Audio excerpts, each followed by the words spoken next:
Welcome to On the Beat, everyone. I'm over here with the man behind the bars, Dr. Griffin from Griffin Centre for Cosmetic Surgery. And today we're talking all about rhinoplasty. Welcome to the show, my friend.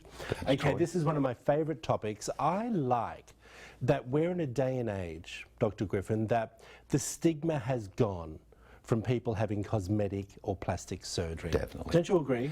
Totally. And if you're feeling a little uncomfortable about a part of your body, it's no big taboo anymore. So let's talk about rhinoplasty. Sure. What is it? Rhinoplasty is a procedure where we reconstruct the nose or make desirable changes for a patient. It can be reconstruction from cancer surgery, trauma, or someone just wants to shape their nose differently. Okay, we're going to bring up a picture of you drawing on someone's nose, and we want you to explain what that is. Now, is that part of the consultation? Yes, we do a thorough examination and determine, because the nose is made of bone and cartilage, and we want to determine what we're going to do to the different structures. Then I do some imaging, computer imaging, to determine what the nose is going to look like afterwards. That gives, and I discuss that with the patient, it gives me a better idea of what the patient is desiring. Okay, now, I'm going to touch on some medical reasons why you would probably do it, or just purely cosmetic. What are some of the medical reasons that you would have rhinoplasty? And is there any? Yes, there are. Like I was saying, trauma. Sometimes the nose is so destroyed that I have to take an outer cortex of cranial bone to reconstruct it. Sometimes it's cancer reconstruction, where we rotate a flap from the forehead down. And then there's cleft lip and palate, build the nose up.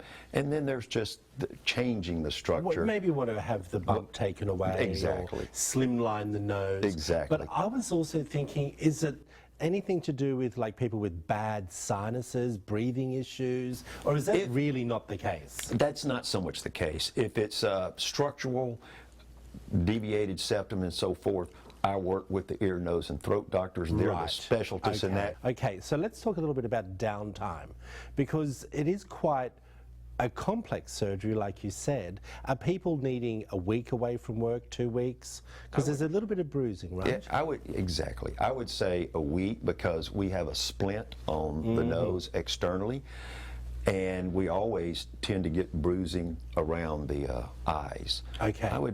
I think a week. The splint comes off, the stitches come out, and the only external scar or incision line is a real small one right here, and that's it. Okay, we're going to bring up some before and after pictures of one of your patients. Now, just explain what we're looking at as the before. This patient came to me because she had a very ethnic nose. Yes. And she is a very, as you can see, slender face person, and the nose just overpowered her face. Yeah. So with her, I reduced the projection of the nose, I narrowed her nose a little more, and changed some of the cartilages to give some refinement to the tip. Well, let's look at the after shot as well, because it truly is quite a big difference. She must have been over the moon. It makes people really feel good, yes. Yeah, and don't you feel that it's a confidence booster? 100%. Yeah. Absolutely.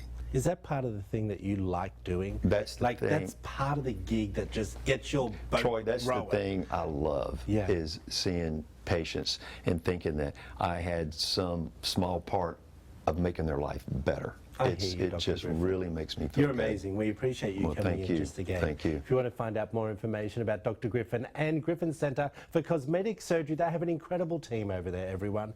Give them a call, go in for a consultation. You never know what is possible. Back after this short break.